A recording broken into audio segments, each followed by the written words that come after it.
if I'm not actually writing stuff, or if I'm not actively engaged in writing in some kind of way, kind of writing my life into existence in some way, I don't feel like anything at all.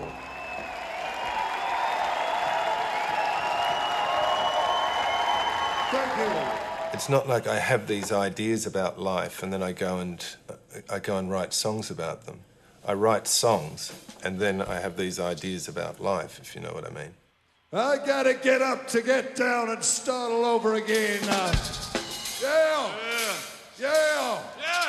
Yeah! Yeah! Head on down to the basement and shout, kick those white mice and black dogs out.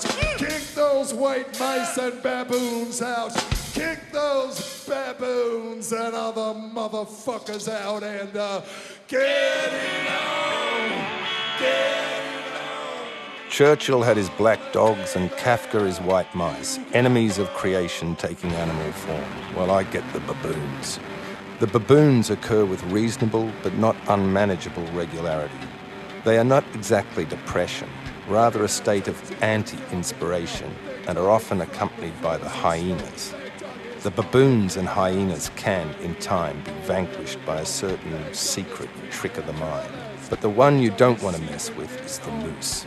The moose doesn't come often, but when he does, you can hear his low, hopeless bellowing reverberating around the house, and my wife collecting up the children and going, "Hush now, boys, Daddy's got the moose."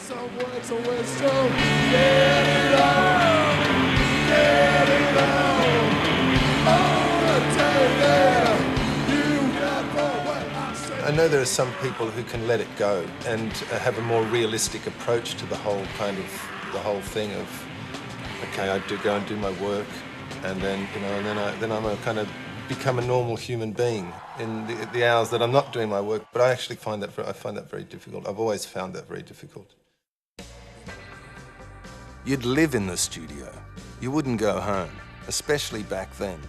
Blixer would sleep under the piano in his rubber boots. Tony Cohen, the Bad Seeds' eccentric producer, could be found comatose in the air conditioning shaft or under the mixing desk checking the wiring. You created an alternate universe for those few desperate weeks where night and day ceased to exist, and the cleaners with their buckets and brooms became terrifying reminders of the outside world.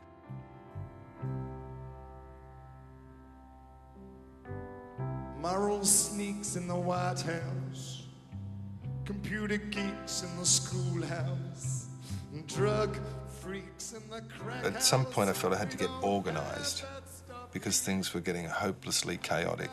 I started to live with my wife, Susie, and it became very apparent that I could not work with anyone kind of there.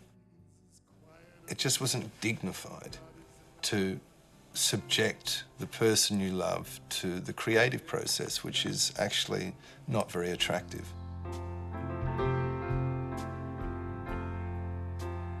God is in the house, no one's left in doubt. God is in the house.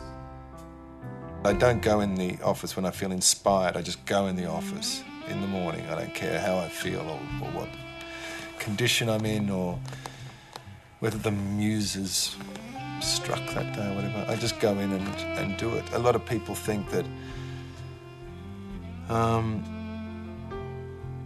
to do that is somehow kind of abusing the muse, or that you should kind of wander around and absorb life and wait for the kind of epiphany to happen and write it down and all of this sort of stuff. But I'm very much a kind of plodder that goes in and sits down and kind of plods away at something, and I just work I work much better in that way.